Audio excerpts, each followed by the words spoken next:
ఆంధ్రప్రదేశ్ ప్రభుత్వం యువతను ప్రోత్సహించడానికి, క్రీడాకారులను ప్రోత్సహించడానికి ఇన్నోవేటివ్‌గా అమరావతి ఛాంపియన్ అనే ఒక కార్యక్రమాన్ని తీసుకొనొచ్చి అండర్ 17, అండర్ 24 సంబంధించినటువంటి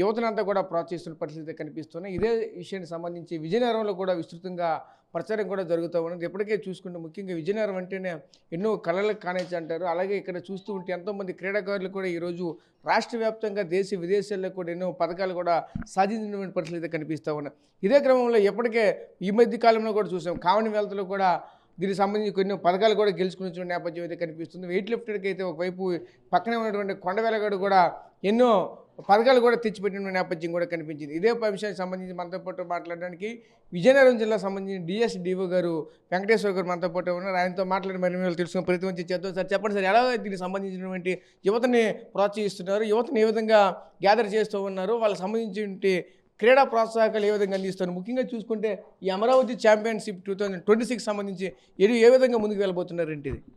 నమస్కారం అండి. ఆర్టీవీకి యాజమాన్యానికి క్రీడా ప్రాధికార సంస్థ ప్రత్యేక ధన్యవాదాలు.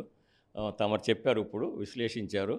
క్రీడల్లో ఉన్న నైపుణ్యాన్ని, అంటే మట్టిలో ఉన్న మాణిక్యాలని వెలికి తీయడానికి, తర్వాత క్రీడాకారులకైనా కళాకారులకైనా ఒక వేదిక అనేది ఉంటే ప్రదర్శించడానికి వాళ్ళ టాలెంట్ బయటకు వస్తుందన్నది మనం గ్రహించి స్పోర్ట్స్ అథారిటీ ఆఫ్ ఆంధ్రప్రదేశ్ గౌరవ శాప్ చైర్మన్ గారు రవినాయుడు గారు కానీ ఎండి గారు కానీ ప్రత్యేక శ్రద్ధ తీసుకుని ఈ అమరావతి ఛాంపియన్షిప్ ఒక వినూత్నమైన దినం, ఒక ప్రత్యేకమైన దినం ఉంది. అది మేజర్ ధ్యాన్ సింధ్ గారు, మనకి హాకీ మాంత్రికుడు అని అంటారు. మనని ఇండియన్ ఆర్మీలో పనిచేస్తూ ఒలింపిక్స్లో ఎన్నో గోల్డ్ మెడల్ సాధించిన వ్యక్తి మేజర్ ధ్యాన్ సింధ్ గారు.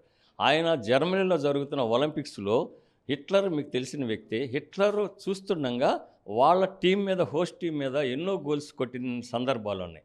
హిట్లర్ గారికి ఒక చిన్న అనుమానం వచ్చి దానిలో ఏదైనా మ్యాగ్నెట్ పెట్టారేమో హాకీ స్టిక్లు అని.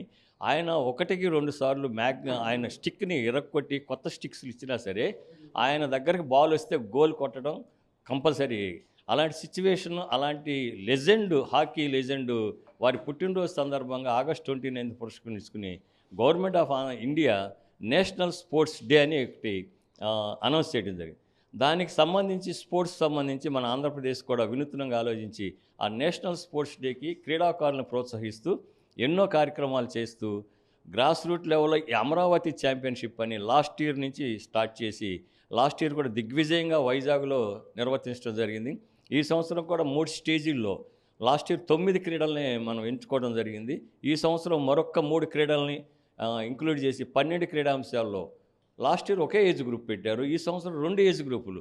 తమరు చెప్పినట్టు ఇప్పుడు అండర్ 17, అండర్ 23 ఏజ్ గ్రూప్లో దాదాపు 14,000 మంది క్రీడాకారులు రాష్ట్ర స్థాయి పోటీల్లో పాల్గొనబోతున్నారు.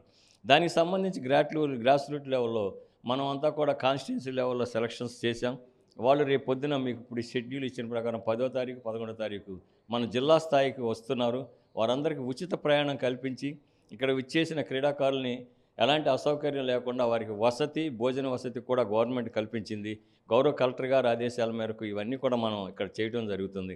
అదేవిధంగా 10వ తారీఖు గౌరవ స్థానిక మినిస్టర్ గారు కానీ, ఎమ్మెల్యే గారు కానీ ప్రత్యేక చొరవ తీసుకుని వారు విచ్చేసి క్రీడాకారులను ఆశీర్వదించడానికి కూడా పూనుకున్నారు.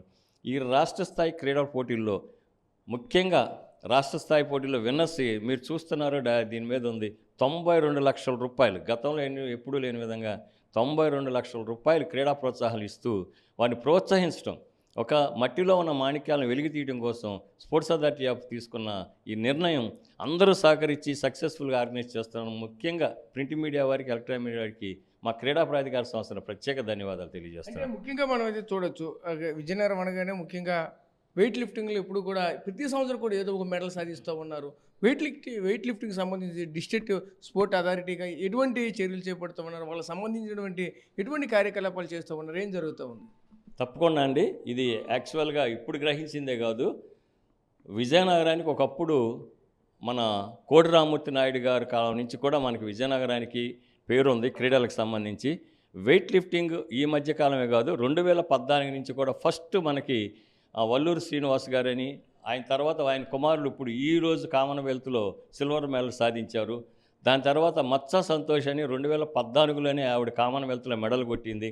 అప్పటి గవర్నమెంట్, ఇప్పుడున్న తెలుగుదేశం గవర్నమెంట్ కూడా అప్పుడు గవర్నమెంటే 2014లో ఇది గ్రహించి కొండవెలగాడు అనే ఒక చిన్న మారుమూల ప్రాంతంలో ఎంతమందో క్రీడాకారులు వెయిట్ లిఫ్టింగ్ బయటకు వస్తున్నారని తెలిసి అప్పటి ఏవియేషన్ మినిస్టర్ గారైన ఇప్పుడు గోవా గవర్నర్ గారు ప్రత్యేక శ్రద్ధ తీసుకుని ఆ కొండవేలగాళ్ళు ఒక 1.5 ఏకర్ స్థలం కేటాయించి ఒక 70 లక్షల స్పోర్ట్స్ అథారిటీ గ్రాంట్స్ తోటి ఒక ప్రత్యేక వెయిట్ లిఫ్టింగ్ హాల్ నిర్మించడం జరిగింది. అదేవిధంగా జిఎంఆర్ సంస్థ నుంచి ఒక 50 లక్షలు పెట్టి మెటీరియల్ కూడా సమర్పించి 2014లోనే కొండవేలగాళ్ళు ఒక best excellent weight lifting training సెంటర్ని ఇదే గౌరవ ముఖ్యమంత్రి గారు నారా చంద్రబాబు నాయుడు గారు, నేను కూడా అది ఆ రోజు నా భాగ్యం, నేను కూడా అప్పుడు డిఎస్డిఓగా ఉన్నాను, వారి చేతులు గౌరవ ముఖ్యమంత్రి గారి చేతుల మీద కూడా ప్రారంభించడం జరిగింది. అక్కడ అంత ప్రోత్సహిస్తున్నారు. దానికి తగ్గట్టు కొండవేలగాళ్ళలో కూడా కొంతమంది కోచ్లు ఉన్నారు, ముఖ్యంగా మా కోచెస్ ఉన్నారు అక్కడ. తర్వాత చల్లా రాము అని ప్రత్యేక వెయిట్ లిఫ్టింగ్ అసోసియేషన్ తరఫున ఆయన కోచింగ్ ఇస్తూ అక్కడ క్రీడాకారులను ప్రోత్సహిస్తున్నారు. ఎంతోమంది దాతలు కూడా ముందుకు వచ్చి అక్కడ ప్రోత్సహిస్తున్నారు. అక్కడ ఉన్న వసతులను ఇంకా మెరుగుపరచడానికి మేము గవర్నమెంట్ రాసి పెట్టాము ఆల్రెడీ. ఇంకేమైనా అప్గ్రేడ్ కావాల్సిన వసతులు ఏమైనా ఇవ్వమని తప్పకుండా పరిశీలించి అక్కడ ఇంకా క్రీడాకారులకు ఏ వసతులు కావాలో డెఫినెట్లీగా రాష్ట్రంలో ఎక్కడా లేదు వెయిట్ లిఫ్టింగ్ సెంటర్ కొండవేలగాళ్ళలో మన గవర్నమెంట్ 2014లోనే నిర్మించడం జరిగింది. అంటే ఇదే విధంగా ఇంతమంది ఉన్నారు, ఇంతమంది యువత ఉన్నారు. గతం గవర్నమెంట్లో చూసుకోకుంటే అయితే అప్పుడే టీడీపీ ప్రభుత్వంలో మన జిల్లాకు సంబంధించి ఒక ప్రత్యేక స్పోర్ట్స్ కళాశాల వచ్చింది. ఈరోజు ఆ స్పోర్ట్స్ కళాశాల పూర్తిగా వెనక్కి వెళ్ళిపోయిన నేపథ్యం అయితే కనిపించింది. గత గవర్నమెంట్లో దానికి సంబంధించి ప్రోత్సాహక లేకపోవడమే పూర్తిగా వెనక్కి వెళ్ళిపోయిందంటూ కూడా చెప్పుకుని వస్తూ ఉన్నారు. ప్రస్తుతం దానికి సంబంధించి కార్యకలాపాలు ఏ విధంగా జరుగుతూ ఉన్నాయి, మళ్ళీ స్పోర్ట్స్ కళాశాల మనకు వచ్చే అవకాశాలు ఏమైనా ఉన్నాయా? ఇది వాస్తవం అండి. మీరు చెప్పారు. ఇప్పుడు 2014లో ఉన్న గవర్నమెంట్లోనే మన విజయనగరంలో క్రీడలకి ఒక ప్రత్యేక గుర్తింపు దేశంలోనే వచ్చింది. వచ్చిన మెడల్స్ అన్నీ కూడా విజయనగరంకి వచ్చినాయి అని గ్రహించి అప్పటి మనం ఇప్పుడు మెన్షన్ చేసుకున్నాం గోవా గవర్నర్ గారు విజ్జి స్టేడియంలో మనకి సువిశాలమైన 70 ఎకరాల స్థలం ఉంది. అప్పుడు ఆయన ప్రత్యేక శ్రద్ధ తీసుకుని అప్పుడు మనకి ఒక్క కడప స్పోర్ట్స్ స్కూల్ ఒకటి ఉండేది.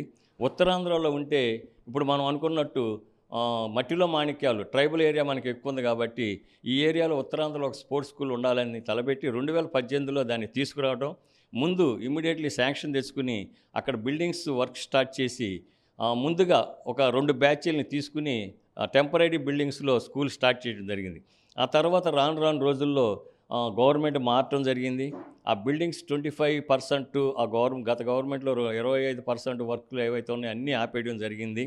దాని తర్వాత కోవిడ్ రావడం జరిగింది. తర్వాత పరిణామాల్లో దాన్ని కడపకి స్పోర్ట్స్ స్కూల్ని షిఫ్ట్ చేసి దాన్ని ఆపేయడం జరిగింది. కానీ ప్రస్తుతం ఉన్న గవర్నమెంటు స్పోర్ట్స్ పాలసీలో ఒక స్పోర్ట్స్ పాలసీ ఒకటి డిజైన్ చేసి 2027 నుంచి 29 వరకు స్పోర్ట్స్ పాలసీ ఒకటి డిజైన్ చేసి స్పోర్ట్స్ పాలసీలో మన ప్రత్యేక విజ్జి స్టేడియంలో క్రీడా పాఠశాలని మెన్షన్ చేసి ఉన్నారు. దానికి సంబంధించి కూడా మమ్మల్ని బ్రీఫ్ రిపోర్ట్ అడిగారు. రిపోర్ట్ కూడా పంపించాం. త్వరలో ఆ గ్రాంట్స్ వచ్చి స్పోర్ట్స్ స్కూల్ కూడా ఓపెన్ అయ్యే విధంగా మన గౌరవ స్థానిక ఎమ్మెల్యే గారు, మినిస్టర్ గారు చాలా ప్రత్యేక శ్రద్ధ తీసుకుంటున్నారు.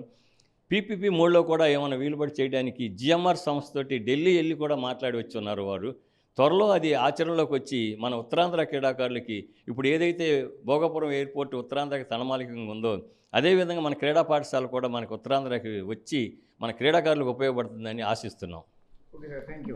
సో చూసాం కదా, ముఖ్యంగా ఒకటే చెప్తా ఉన్నారు. ఏదైతే ఒకవైపు అమరావతి ఛాంపియన్షిప్ 2026 ఉందో దీనికి సంబంధించి ఇప్పటికే ప్రభుత్వం నుంచి మాకైతే ఫుల్గా ప్రోత్సాహకాలు లభిస్తున్నాయి. దీనికి సంబంధించి యువతని, విద్యార్థులని అందరినీ కూడా ఈ క్రీడా వైపు కూడా ఒకవైపు మళ్ళిస్తూ ఉన్నాం. వీళ్ళైతే ప్రోత్సాహం మరింత అందిస్తూ ఉన్నాం. దీనికి సంబంధించి చూసుకుంటే మరోవైపు వెయిట్ లిఫ్ట్కి సంబంధించి కూడా పూర్తి కార్యాచరణ కూడా ఇప్పటికే రూపుదాల్చి ఉందని చెప్తూ ఉన్నారు. దీనికి సంబంధించి ఇప్పటికే 1.5 ఎకరాలు దీనికి సంబంధించి పూర్తిగా రాష్ట్రంలో ఎక్కడా లేని విధంగా ప్రత్యేకించి సెంటర్ కూడా దానికైతే ఏర్పాటు చేసామని చెప్తూ ఉన్నారు. రానున్న రోజుల్లో స్పోర్ట్స్ స్కూల్కి సంబంధించి కూడా రానున్న రోజులు కళాశాల అయితే కూడా ప్రారంభం దిశగా అయితే మేము అడుగులు వేస్తాం.